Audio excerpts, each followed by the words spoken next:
چند روز سے پاکستان میں ایک نئی بحث چھڑ گئی ہے اور اس بحث کی وجہ مولانا محمد خان شیرانی جو اسلامی نظریاتی کونسل کے چیئرمین ہیں ان کا وہ بیان جو انہوں نے دوسری شادی کے حوالے سے دیا۔ اس کے ساتھ ساتھ کچھ اور چیزیں بھی سامنے آئیں کہ کیا کم عمر بچیوں کی شادی اسلام میں جائز ہے یا نہیں، اور جو منیمم ایج کہلاتی ہے عورتوں کی پاکستانی قوانین کے تحت کیا وہ اسلام کے مطابق ہیں یا نہیں۔ اسی پر اور اس سے اسلامی نظریاتی کونسل سے منسلک دیگر امور پر بات کرنے کے لیے آج ہمارے ساتھ موجود ہیں مولانا شیرانی صاحب۔ بہت بہت شکریہ کیپٹل ٹی وی سے بات کرنے کا۔ آپ نے کہا کہ ایک مرد کے لیے دوسری شادی کرنا چاہتا ہے تو پہلی بیوی سے اجازت لینے کی ضرورت نہیں۔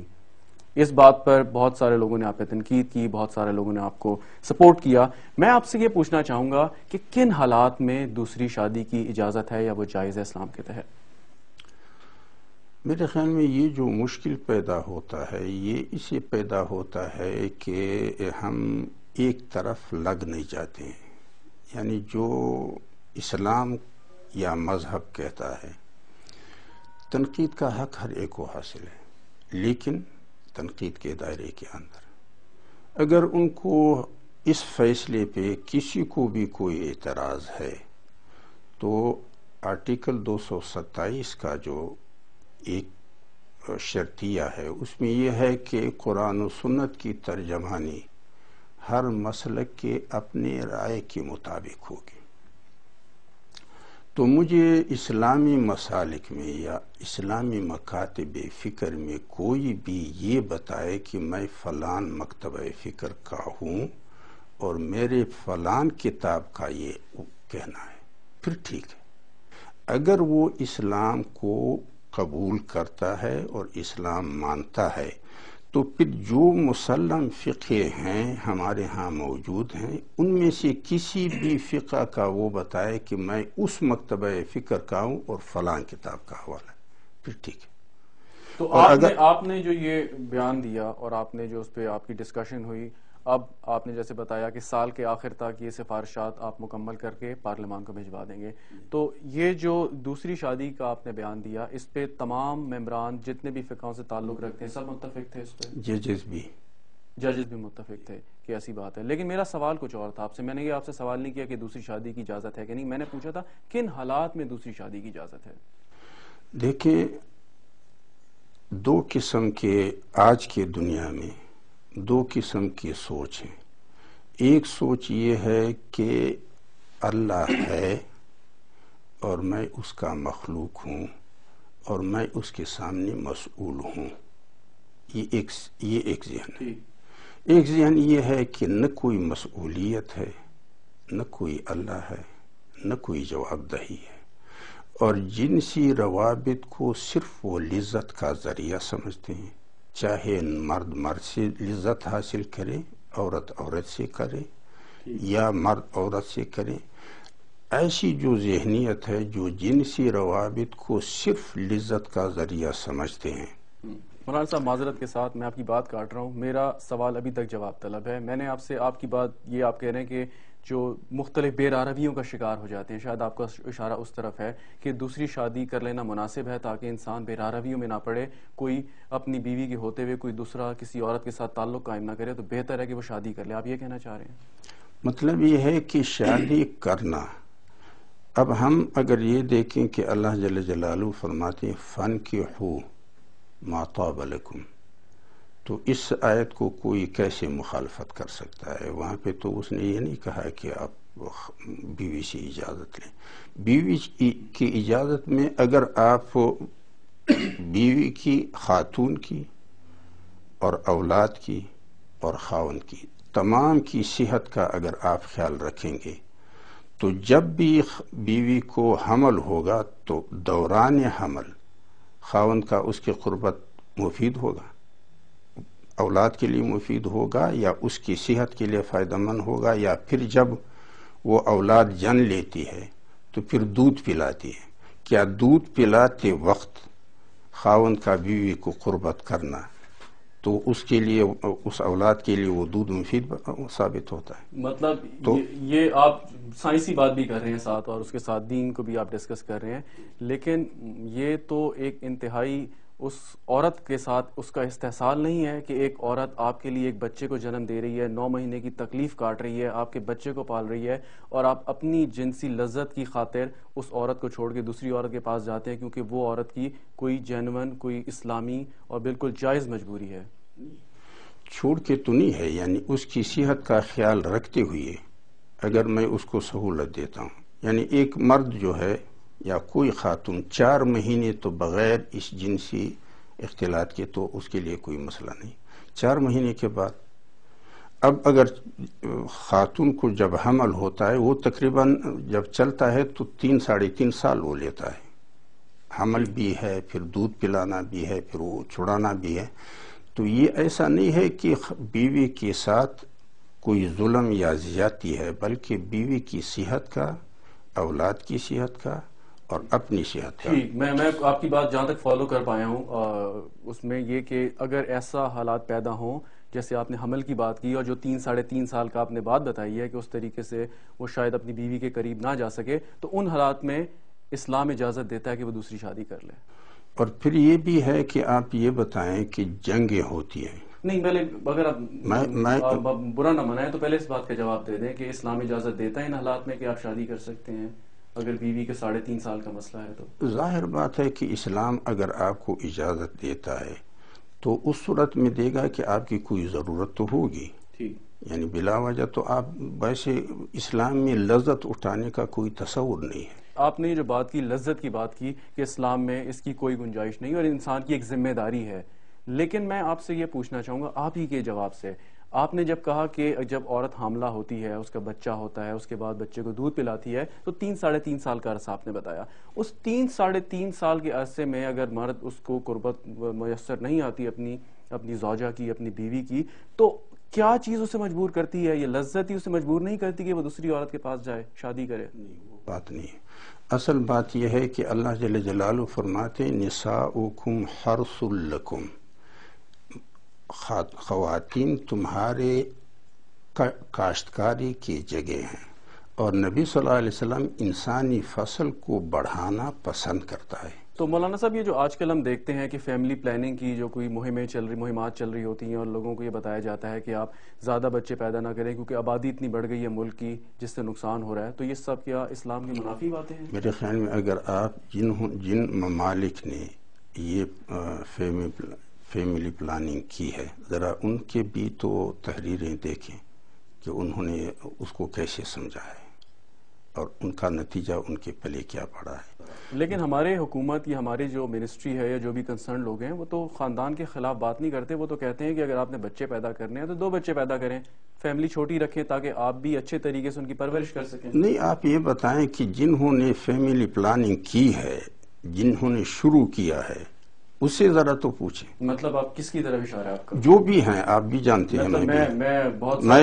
میں ابھی ایک خاتون کی کتاب پڑھ رہا تھا چند دنوں میں، ایک ہے ڈاکٹر شاہدہ پروین، یہ پنجاب یونیورسٹی کے ہیں، ذرا آپ اس کو بھی دیکھیں کہ کیا کیا حقائق اس نے بیان کیے. لیکن ہم نے تو دیکھا کہ جو ترقی یافتہ ممالک ہیں انہوں نے اس پہ عمل کیا اور اس کا مذہب سے تعلق نہیں تھا، ان کا ایک اپنا نقطہ نظر تھا جس کی وجہ سے کیا، اور ہم سے ترقی میں کہیں آگے ہیں وہ. نہیں، دیکھیں، ترقی ہمیشہ کے لیے اوزار میں ہوتی ہے، اقدار میں نہیں ہوتی ہے. اقدار کو قربان کیا ہے. آپ کی توجہ میں ایک سورہ نساء کی طرف دلانا چاہوں گا. اکثر اس آیت کو کوٹ کیا جاتا ہے اور یہ جس طرح بات کی جاتی ہے کہ جس میں 4 بیویوں کی اجازت دی گئی، اس پہ جو میں نے کچھ علماء اکرام سے بات کی ان میں سے کئی کی رائے یہ تھی کہ یہ کوئی بھی صورت ہو اس کا ایک شان نزول اور اس کا سیاق و سباق ہوتا ہے. اس سے تو میرے خیال میں آپ اختلاف نہیں کریں گے. یہ صورت مدنی صورت، یہ جو آیت ہے اور یہ صورت ہے مدنی صورت کہلاتی ہے کہ جب غزوہ احد کے بعد مسلمانوں، آپ کو بتانے کی ضرورت نہیں، آپ کے علم میں یقیناً یہ بات ہے، تو ان کی رائے میں جو علماء کرام کی رائے جو میں نے ریسرچ کی ان سے بات کی، وہ یہ کہتے ہیں کہ اس صورت میں کہا گیا کہ جو اس وقت کی یتیم بچیاں تھیں یا جن کے ساتھ وہ انصاف نہیں کر سکتے تھے ان سے ان کو ترغیب دی گئی، انکریج کیا گیا کہ آپ شادی کر لیں. تو آپ کانٹیکسٹ وہ ڈیفرنٹ تھا. آپ سمجھتے ہیں کہ وہی کانٹیکسٹ یا وہی سیاق و سباق ابھی بھی اپلائی ہو سکتا ہے ہمارے اس معاشرے میں؟ میرے خیال میں آج کی دنیا میں جنگ ختم ہو گئی. آپ کی اس ملک میں روزانہ کتنے مرتے ہیں؟ لیکن جتنے مرتے ہیں اس سے کہیں زیادہ پیدا ہوتے ہیں. یتیم اور بیوے ختم ہو گئے. اصل بات یہ ہے کہ اگر ان کی بات مان بھی لی جائے تو جنگ تو ختم نہیں ہوئی ہے، بلکہ جو جنگیں اس وقت تھی اس میں اتنے لوگ کام نہیں آتے تھے جبکہ اب آ رہے ہیں. آپ کے اپنے ملک میں اگر روزانہ آپ قتلوں کا اندازہ لگائیں کہ کتنے مرد قتل ہوتے ہیں، آخر جو بیوہ رہ گئے ہیں، جو یتیم رہ گئے ہیں، ان کو بھی تو کسی پناہ کی ضرورت تو ہوگی. بالکل صحیح بات کرنی چاہیے. یہاں ایک اور سوال میرا آپ سے، آپ نے جب بات کی کہ آج کے دور میں بھی اسی طریقے سے اموات ہو رہی ہیں، عورتیں بیوائیں ہو رہی ہیں، بچے یتیم ہو رہے ہیں اور پہلے سے زیادہ ہلاکتیں ہو رہی ہیں جیسے آپ نے بھی فرمایا، تو یہ ذمہ داری بنتی ہے کہ ان عورتوں کے ساتھ لوگ ایک شرعی تقاضوں کو پورا کرتے ہوئے شادی کریں، سہارا دیں تاکہ ان کی زندگی بنے، یہ نہ ہو کہ وہ بے آسرا ہو جائیں. بالکل. قرآن پاک میں آپ مجھے یہ بتائیں کہ اس کے علاوہ کیا کوئی ایسی چیز موجود ہے جو دوسری، تیسری یا چوتھی شادی کی آپ کو ترغیب دیتی ہو یا بات کرتی ہو؟ یعنی نبی صلی اللہ علیہ وسلم کی جو ترغیبات ہیں اولاد بڑھانے کی، میں قرآن کریم کا آپ سے پہلے پوچھوں گا، اس کے بعد سنت پہ بھی آپ سے بات کروں گا. نہیں، دیکھیں، ایک ہوتا ہے گائیڈ بک جو ہدایت کا کتاب ہوتا ہے، ایک ہوتا ہے آئین جو اصول طے کرتا ہے، ایک ہوتا ہے قانون جس کی تشریحات عدالتیں کرتی ہیں. تو آپ آئین کو انہی تشریحات کے تناظر میں دیکھیں گے. ٹھیک، بالکل مناسب بات کر رہے ہیں آپ. میں صرف اپنے، کیونکہ ناظرین ہمارے رہنمائی چاہتے ہیں، ان کی تسلی کے لیے، ان کی کنوینئنس کے لیے، اپنے علم کے لیے میں آپ سے پوچھنا چاہتا ہوں کہ یہ جو سورہ نساء کی آیت ہے، اس کے علاوہ اور جو کانٹیکس بیان کیا گیا، سیاق و سباق دوسری، تیسری اور چوتھی شادی کا بیان کیا گیا، اس کے علاوہ قرآن پاک میں کیا ہمیں کوئی اور حوالہ ملتا ہے کہ کسی اور حالات میں دوسری، تیسری یا چوتھی شادی جائز ہے یا اس کی بات کی گئی ہو؟ اللہ جل جلالہ جو فرماتے ہیں قل ان کنتم تحبون اللہ فاتبعونی یحببکم اللہ، تو نبی صلی اللہ علیہ وسلم نے شادیاں نہیں کی، ایک سے زیادہ نہیں کی. لیکن نبی پاک نے پہلی شادی حضرت ختیجہ سے کی، اور اس پہ جو علماء کرام یہ بھی بات کرتے ہیں کہ جیسے سورہ نساء کی آیت ہی کو بنیاد بناتے ہوئے کہ آپ سہارا دیں عورت کو، عورت کا سہارا بنے، نہ کہ اس میں مقصد یہ ہو کہ آپ کے پاس بہت پیسہ ہے، آپ کے پاس بہت دولت ہے، آپ 3 شادیاں، ہر شہر میں آپ ایک بیوی رکھیں اور آپ کسی دوسرے مقصد کے لیے استعمال کریں. تو حضرت ختیجہ کی زندگی میں، جو علماء کرام کہتے ہیں، میری بات نہیں ہے کیونکہ جو میں نے ان سے رہنمائی حاصل کی، حضرت ختیجہ کی زندگی میں نبی پاک نے دوسری شادی نہیں کی، کیونکہ حضرت ختیجہ خود ایک بڑی صاحب حیثیت خاتون تھیں، اور اس کے بعد جب نبی ان کا وصال ہوا تو انہوں نے شادی کی، اور اکثر انہوں نے یہ مثال بھی قائم کی سہارا دینے کے لیے. اس سے آپ کیا کہیں گے؟ اب یہ ہے کہ نکاح کا جو اپنا لغوی مفہوم ہے وہ یہ ہے کہ جذب ہونا ہے. مثلا پانی زمین میں جذب ہو جائے تو نکح الماء فی الارض، معنی یہ ہے کہ پانی زمین. یہ جو رشتہ ہے خاوند اور بیوی کا، اس کو نکاح اس لیے کہتے ہیں کہ یہ ایک دوسرے میں جذب ہو جاتے ہیں، ایک دوسرے کے لیے سہارا بنتے ہیں، ایک دوسرے کے لیے وہ ہمدردی رکھتے ہیں. یہ تو پتہ نہیں ہے کہ ہم پہ کیا آفت نازل ہو گئی ہے. مشرقی معاشرہ اور مغربی معاشرہ، اس میں بڑا فرق ہے. بالکل، مشرقی معاشرے اور مغربی معاشرے میں بڑا فرق ہے. مولانا محمد خان شیرانی صاحب ہمارے ساتھ موجود ہیں. ایک بریک کا وقت ہے، بریک کے بعد دوبارہ حاضر ہوں گے، ہمارے ساتھ رہیے. پروگرام میں ایک بار پھر خوش آمدید. بات کر رہے ہیں اسلامی نظریاتی کونسل کے، اور کونسل کے چیئرمین مولانا محمد خان شیرانی صاحب ہمارے ساتھ موجود ہیں. مولانا صاحب، بریک پہ جانے سے پہلے آپ نے دوسری شادی کے حوالے سے خاصی تفصیل سے گفتگو کی. اب میں آپ سے ایک جو بڑا مسئلہ ہے اور اکثر یہاں پہ لوگ اٹھاتے ہیں، اخبارات اٹھاتے ہیں، اگر کسی خاتون کے ساتھ زیادتی ہو جائے اور پھر یہ بات ہوتی ہے کہ اسلامی نظریاتی کونسل نے اپنی اس پہ سفارشات پیش کی، اس میں کچھ عرصے پہلے ڈی این اے کا جو ایویڈنس ہے، اس کے ثبوت ہے، اس کے حوالے سے بھی بات ہوئی. تو یہ واضح کریں کہ اگر کسی خاتون کے ساتھ خدا نخواستہ زیادتی ہو جائے اور وہ اپنی شکایت لے کے پولیس کے پاس جائے، تو کیا اس کے لیے ضروری ہے کہ وہ 2 یا 4 گواہ پیش کرے اس بات کو ثابت کرنے کے لیے کہ اس کے ساتھ زیادتی ہوئی؟ میرے خیال میں جو ڈی این اے کا آپ نے ذکر فرمایا، ڈی این اے کو میرے خیال میں شاید ہم سنجیدہ نہیں لے چکے ہیں. اسلامی نظریاتی کونسل ڈی این اے کو سائنسی ایجاد کا ایک بہتر شاخسانہ سمجھتا ہے. لیکن کیا یہ شہادت ہو سکتی ہے؟ کیونکہ ڈی این اے، ایک انسان کا ڈی این اے جب دوسرے انسان میں منتقل ہوتا ہے اس کے لیے یہ مخصوص راستہ نہیں ہے، بہت سارے راستے ہیں۔ پہلے تو آپ نے یہ ثابت کرنا ہوگا کہ یہ جو ڈی این اے اس میں منتقل ہوا ہے یہ اس خاص راستے سے منتقل ہوا ہے۔ دوسری بات یہ ہے کہ اگر وہ ہو جائے تو پھر یہ ڈی این اے کا وجود تشدد کا دلیل نہیں ہے کہ رضامندی سے ہوا یا جبرن ہوا۔ تو یہ ساری چیزیں ایسی ہیں کہ جس کو یا تو پہلے آپ یہ ثابت کریں گے کہ یہ ڈی این اے کا انتقال اس خاص طریقے سے ہوا ہے، پھر یہ ثابت کریں گے کہ یہ ہوا بھی تشدد سے، تو پھر ظاہر بات ہے کہ نفس ڈی این اے تو شہادت نہیں ہوئی۔ ذہنیت جو ہم پہ غالب ہوتی جا رہی ہے، ہم سمجھتے ہیں کہ زنا بذات خود جرم نہیں ہے، تشدد جرم ہے، زنا بھی بالکل جرم ہے، لیکن ایسا نہیں ہے۔ اسلام کہتا ہے کہ جو لوگ اسلام پر یقین رکھتے ہیں وہ یقیناً اس کو گناہ کبیر سمجھتے ہیں، کبیرہ سمجھتے ہیں۔ اسلام کا کہنا یہ ہے کہ زنا بذات خود جرم ہے، تشدد اس جرم کی سزا میں تخفیف اور تبدیلی لاتا ہے، تو وہ الگ جرم ہے، یہ بنفس نفیس جرم ہے۔ اچھا، تھوڑا سا ہم یہ کرتے ہیں کہ اسلام نے ہمیں علم حاصل کرنے کا درس دیا، اسلام نے جو باتیں کی وہ انسانی عقل کے حوالے سے بھی کی جو سمجھ میں بھی ہے، کچھ ایسی باتیں ہیں کہ جن کو ہم نہیں سمجھ سکتے اور اللہ تعالیٰ بہتر جانتے ہیں، لیکن اس کے ساتھ میرا آپ سے سوال تھا کہ اگر ایک خاتون کے ساتھ زیادتی ہو جائے تو کیسے ممکن ہے کہ وہ 2 یا 4 گواہ پیش کرے کہ انہوں نے یہ زیادتی ہوتے ہوئے دیکھی؟ دیکھیے 4 گواہ جو پیش کرے گی وہ تو پھر حد جاری ہو جائے گا جی، اور ظاہر بات ہے اسے بھی آپ اندازہ لگائیں کہ اس قسم کے عیوب کو چھپانے کے حق میں ہے شریعت، اچھالنے کے حق میں نہیں ہے۔ اگر ایک انسان اتنا ڈیٹ ہو جائے کہ 4 بندے اس کو سر پہ کھڑے ہیں اور وہ دیکھتے ہیں کہ جیسا کہ ایک سلائی وہ اندر جائے، تو یہ اتنے ڈیٹ آدمی اگر ہوں گے تو اس کا اور کیا سزا ہوتا ہے؟ اچھا، یعنی کہ اگر ریپ کی یا خاتون کے ساتھ زیادتی کی سزا صرف اتنے ہی ڈھیٹ آدمی کو مل سکتی ہے، اس کے علاوہ کسی کو نہیں مل سکتی؟ یعنی 4 گواہ، 4 گواہ آپ پیش کریں گے اور 4 گواہ ایسے ہوں گے کہ وہ یہ گواہی دیں گے کہ میں نے اپنے آنکھوں سے دیکھا کہ اس طرح تھا، اور ان کی گواہی میں ایک فرق بھی نہیں ہوگا۔ بالکل ٹھیک، لیکن میرا جو آپ سے سوال مولانا لہذا ہمیشہ کے لیے شریعت کی ہدایت یہ ہے کہ آپ بے حیائی کی باتوں کو اچھالنا، چھپائیں۔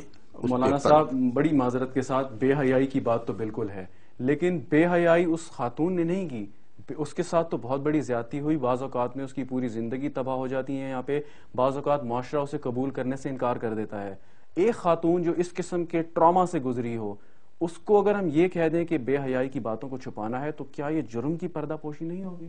نہیں، مطلب یہ ہے کہ اگر وہ اپنی مظلومیت کے لیے دادرسی چاہیں تو اس پہ تو کوئی قدغن نہیں ہے۔ مطلب میں حدود کے تحت تو دادرسی شاید نہ ہو کہ جب تک 4 گواہ نہ لائیں، تو تعزیر کے تحت ہی وہ کچھ کر سکتے ہیں۔ جی ہاں، تو تعزیر کے ذریعے سے کریں۔ اب وہ جو بنیادی علامات ہیں یا جو کوئی ادھر مقامی شہادتیں ہیں، ان کی بنیاد پہ عدالت کو یہ اختیار تو حاصل ہے کہ اگر اس کے ادھر ادھر کے علامات سے اس کو یہ پتہ چلا کہ اس طرح کا ہوا ہے تو پھر اس پہ تو تعزیری سزا دے سکتا ہے، لیکن وہ بھی اس حد تک کہ وہ شرعی حد کے مقام پہ نہ پہنچے۔ بالکل ٹھیک، تو کیا یہ مناسب نہیں ہوگا، یا آپ اس کے بارے میں کیا رائے رکھتے ہیں کہ جتنی بھی زیادتی کے واقعات ہیں یا کیسز ہیں جو پولیس تک پہنچتے ہیں، ان کو تمام کے تمام، کیونکہ یہ تو بات بہت مشکل ہے کہ وہ 4 گواہ ایک خاتون پیش کر پائے گی، تو کیا آپ کے خیال میں مناسب نہیں ہوگا کہ اگر ایسے واقعات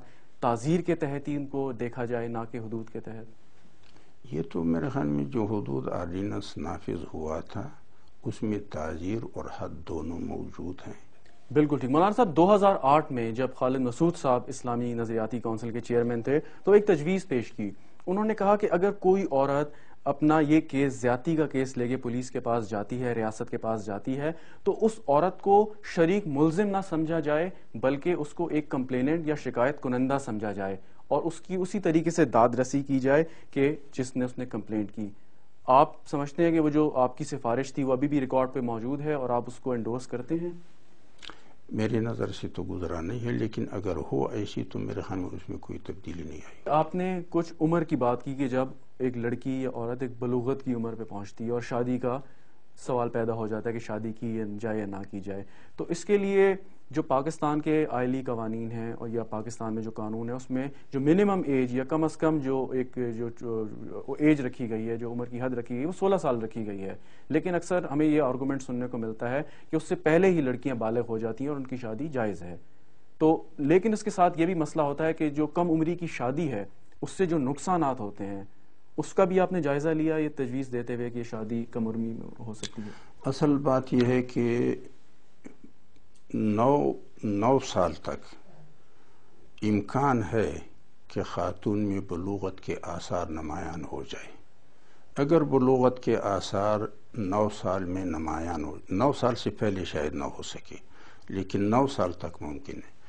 مرد میں 12 سال تک امکان ہے کہ اس میں بلوغت کے آثار نمایاں ہو.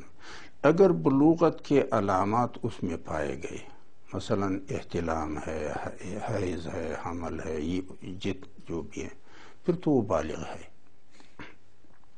لیکن اگر بلوغت کے آثار مرد اور خاتون میں نہیں پائے جاتے ہیں اور وہ نہیں ہیں تو پھر 15 سال تک جب پہنچ جائے تو پھر اس کو سالوں کے حساب سے پھر 15 سال پر بالغ شمار کیا جائے. میں وہی شاہدہ پروین کی کتاب کو جب میں دیکھ رہا تھا تو اس نے ایک واقعہ نقل کیا تھا کہ ایک بچی ہے، وہ ڈانس کر رہی ہے اور ڈانس کے دوران وہ گئی جو اسکول کا ریسٹ کمرہ تھا اس میں اور اولاد جن کے اس نے وہ کچرا دان میں پھینکے اور پھر آ کے ڈانس پہ شروع ہو گئی. اچھا، ویسے یہ بات انتہائی مطلب سمجھ میں نہ آنے والی ہے کہ ایک بالکل فائنل سٹیج پہ ہو اور اس طریقے سے ڈانس کر رہی ہو. خیر یہ میں نے یہ تو میں نے آپ نے حوالہ دیا کتاب کا، میری نظر سے نہیں گزری تو میں اس پہ آپ سے سوال چاہے تو میں ابھی کتاب بھی آپ کو دکھا دوں. بالکل میں آپ سے دیکھتا ہوں. لیکن جو میرا آپ سے ایک سوال یہ تھا کہ دنیا بھر میں تقریباً ہر سال 18 ملین بلکہ اس سے بھی زیادہ خواتین جو ہیں وہ صرف اس لیے ان کی موت ہو جاتی ہے کہ ان کی شادی کم عمری میں ہوئی اور وہ بچہ جب پیدا ہوتا ہے اس عمل میں، پریگننسی کے عمل میں اور بچے کو جنم دینے کے عمل میں ان کی موت ہو جاتی ہے. پاکستان میں 24% کیس جتنے بھی پوری دنیا میں ہوتے ہیں 24% کیس اس میں پاکستان میں ہوتے ہیں. اور یہ اس کی وجہ جو ڈاکٹرز اور سائنسدان جو تحقیق کر کے بتاتے ہیں کہ کم عمری کی شادی اس میں عورت حاملہ ہوئی اور یہ مسئلہ پیدا ہو گیا.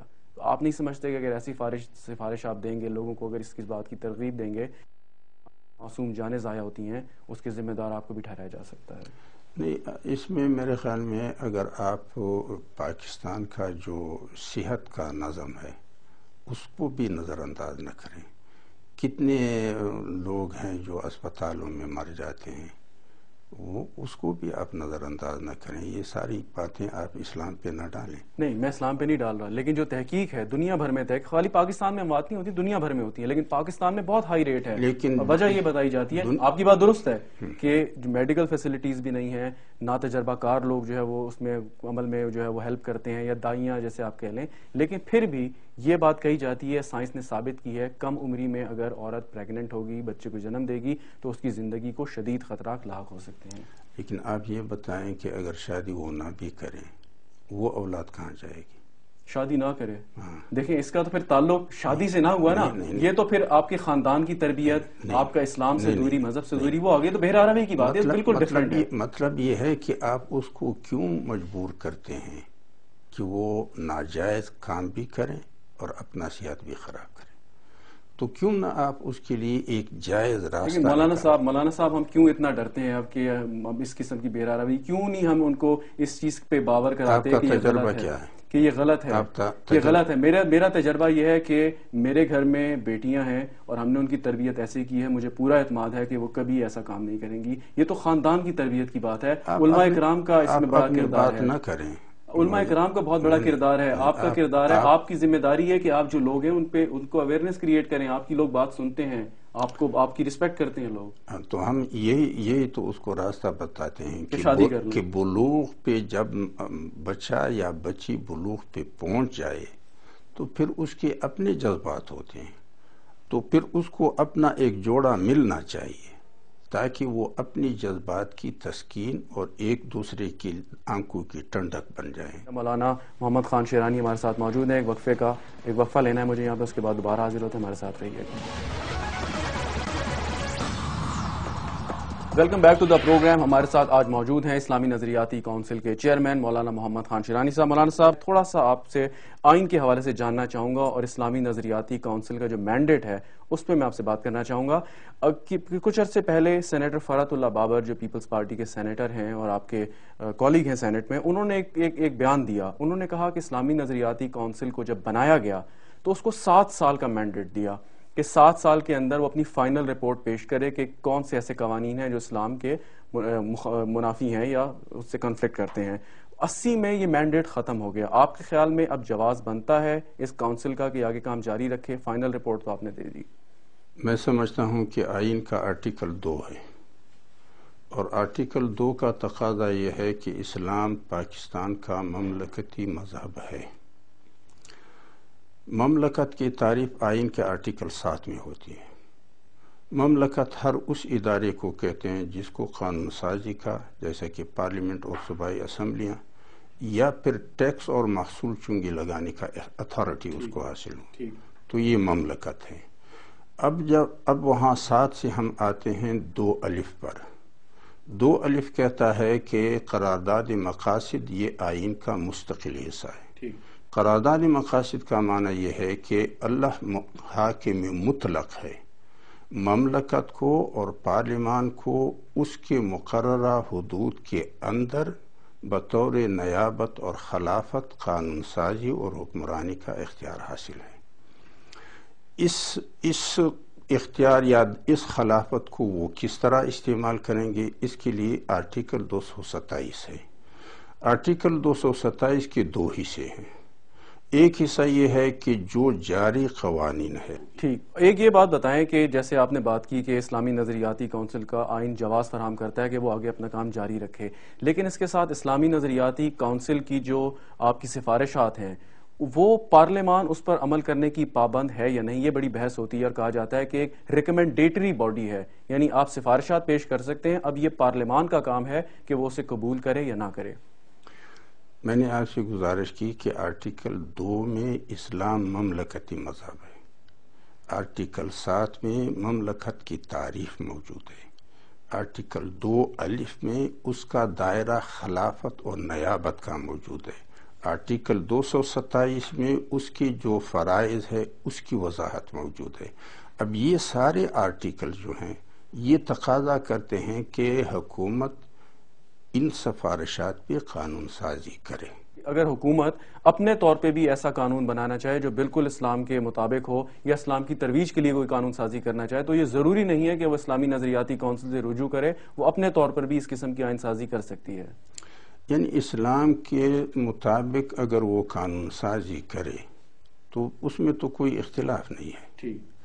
البتہ اگر کوئی قانون سازی حکومت یا کرے اور اسلامی نظریاتی کونسل اس میں اسلامی روشنی میں اس میں سخن محسوس کرے تو وہ اس کو رہنمائی دے گا. اور اس کے بعد بات کی گئی رہنمائی دے گا، لیکن جب فیڈرل شریعت کوڈ بنا دی گئی اور فیڈرل شریعت کوڈ کا کام ہے کہ اس قسم کے قوانین کی تشریح کرنا، رہنمائی دینا، تو آپ سمجھتے ہیں کہ فیڈرل شریعت کوڈ کے ہوتے ہوئے اسلامی نظریاتی کونسل کے ہونے کی گنجائش موجود ہے؟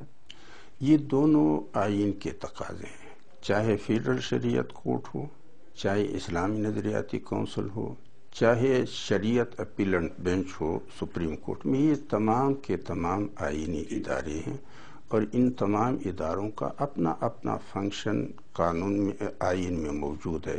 مولانا صاحب، ایک بات یہ کہ جیسے بات آپ نے کی اس کی کمپوزیشن پہ اور اس کے ساتھ جو اس کے معاملات ہیں آئین کے تحت اس کا کام ہے، اس پہ آپ نے تفصیل سے بات کی. مینڈیٹ یہ ہے اسلامی نظریاتی کونسل کا کہ وہ ان تمام قوانین کا جائزہ لے جو بن چکے ہوں یا جاری ہوں، یا کوئی ایسا قانون بنے جو آپ سمجھتے ہو کہ اسلام کے خلاف ہے، اس پہ آپ اپنی تجویز یا سفارش پیش کریں۔ لیکن لوگ یہ بھی بات کرتے ہیں کہ اتنے جید علماء اسلامی نظریاتی کونسل میں بیٹھے ہیں، تو قوانین کے علاوہ بھی ان کا یہ فرض ہے یا وہ کر سکتے ہیں کیونکہ رہنمائی دے سکتے ہیں قوم کو یا حکومت کو یا کوئی ایسی چیزوں میں جس قسم کے حالات ملک میں چل رہے ہیں، انتہا پسندی، دہشت گردی، خود کش حملے، تو اس پہ بات کی جاتی ہے کہ آپ کی طرف سے کبھی کوئی ایسی چیز سامنے نہیں آئی کہ بات کی جائے۔ اکثر آپ سے شاید سوال بھی یہ ہوا ہو، میں بھی آپ سے یہ سوال کرنا چاہوں گا، خود کش حملوں کے بارے میں آپ کا کیا خیال ہے؟ دیکھیں، جہاں تک جاری حالات ہیں، جاری حالات کے بارے میں یہ بات آپ کی صحیح ہے کہ اس پہ بھی کوئی پابندی اسلامی نظریاتی کونسل پہ نہیں ہے کہ وہ اس پہ بحث کریں، لیکن آپ کو معلوم ہے کہ جاری حالات جو ہیں وہ بین الاقوامی حالات کے تناظر میں ہیں۔ جو میرا آپ سے سوال تھا، کیا خود کش حملے اسلام میں جائز ہیں یا نہیں؟ اگر آپ کو اس بارے میں کوئی رائے لینا ہو کونسل کا تو آپ کوئی ایک تحریر بھیج دیں۔ میں آپ کی رائے لینا چاہ رہا ہوں، آپ چیئرمین ہونے کے ساتھ ساتھ ایک بڑے جید علماء عالم بھی ہیں، میں آپ کی رائے جاننا چاہ رہا ہوں، آپ کی رائے کیا ہے؟ آپ کی بات بجا ہے، لیکن میں جب رائے دوں گا تو پھر تو کونسل رہ گیا۔ یہ اتنا اہم معاملہ ہے، یہ جب سے 9/11 کے بعد، اس سے پہلے بھی اور بعد میں، یہ بہت ساری چیز چلی، لال مسجد آپریشن کے بعد یہ اور زیادہ چیز سامنے آنے لگی۔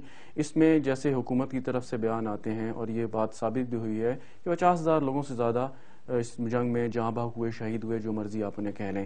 اس کے ساتھ ساتھ ڈرون اٹیک کی بات اپنی جگہ پہ، جہاں پہ وہاں پہ جو بمباری کرتے ہیں اور معصوم لوگ مرتے ہیں، لیکن 60,000 لوگ، مولانا صاحب، اگر صرف ہم سیکیورٹی فورسز اور سویلینز کی بات کریں، وہ اس جنگ میں لقمہ اجل بن چکے ہیں، اور ابھی بھی اگر ہم ایجنڈے پہ اس کو نہیں لے کے آئیں گے تو کیا چیز آپ کو روکتی ہے؟ مطلب یہ ہے کہ یہ بات آپ کی وجہ ہے، میں اپنے ساتھیوں کو اعتماد میں لے کے اس کو ایجنڈے پہ لانے کی کوشش کروں گا۔ اگر اس قسم کی باتیں آپ نے مجھ سے پوچھنی ہو تو پھر جب اس حیثیت سے آپ میرے انٹرویو نہ کریں تو پھر مجھے جمعیت علماء اسلام بلوچستان کے امیر کی حیثیت سے مجھ سے انٹرویو کر لیں، پھر میں آپ کو سب کچھ بتا دوں گا۔ میں آپ سے اس لیے بار بار یہ سوال کر رہا ہوں کیونکہ عام لوگ جب بھی دیکھتے ہیں پاکستان میں اکثریت مسلمانوں کی ہے، اور بہت سارے لوگ علماء کرام کو، جو ان کے مسجد کے امام ہوتے ہیں، ان پر بلیو کرتے ہیں، ان کے پیچھے وہ نماز پڑھتے ہیں، ان سے اپنی رہنمائی لیتے ہیں، آگاہی لیتے ہیں۔ یہ جو سوال میں آپ سے کر رہا ہوں، یہ بہت سارے پاکستانیوں کے ذہن میں ہے اور وہ جواب حاصل کرنا چاہتے ہیں کہ ہمارے اوپر ایک مصیبت تو ہے، چاہے آپ کوئی بھی شکل دے دیں۔ تو جب آپ لوگوں کی طرف سے کوئی جواب نہیں آئے گا تو لوگوں کو مایوسی ہوتی ہے۔ کس بارے میں؟ دہشت گردی کے حوالے سے میں پوچھ رہا ہوں۔ نہیں، بات آپ کی بالکل صحیح ہے کہ قوم کے ہر میدان میں رہنمائی کرنا اسلامی نظریاتی کونسل کے فرائض میں آپ شمار کریں یا ان کا جو منصب ہے اس کا تقاضا ہے، لیکن یہ ہے کہ اس وقت جس پوزیشن میں آپ مجھ سے بات فرما رہے ہیں اس پوزیشن میں کونسل کی بات کر سکتا ہوں۔ یہ تو جواب آپ دے سکتے ہیں کہ یہ مسئلہ آج سے پہلے کونسل کے ایجنڈے پہ نہیں آیا، یہ تو ہم کہنے میں حق بجانب ہیں کہ نہیں؟ یہ بات آپ کی صحیح، مذاکرے میں آیا ہے لیکن ایجنڈے پہ نہیں آیا۔ لیکن آپ ارادہ رکھتے ہیں اس پہ بات؟ میرا ارادہ بہت ساری باتوں کا ہے اگر ساتھیوں نے ساتھ دیا۔ بالکل مولانا محمد خان شیرانی صاحب، بہت بہت شکریہ، آپ نے ہمارے لیے ٹائم نکالا، گفتگو آپ نے سنی اسلامی نظریاتی کونسل کے حوالے سے۔ ہم نے کئی سوالات مولانا صاحب سے اٹھائے، ہو سکتا ہے آپ کو کئی چیزوں سے اتفاق نہ ہو سکتا ہے آپ نے بہت ساری باتوں سے مولانا صاحب پہ ایگری کیا ہو، لیکن مقصد بہرحال یہ تھا کہ کچھ جاننے کی کوشش کی جائے اسلامی نظریاتی کونسل جو ایک بہت اہم ادارہ ہے آئین کے تحت، اس کے جو سربراہ ہیں وہ ان ایشوز پر کیا سوچ رکھتے ہیں اور کیا کہتے ہیں۔ اس کے ساتھ ہی شہزاد کو اجازت دیجیے اور دیکھتے رہیے کیپٹل ٹی وی۔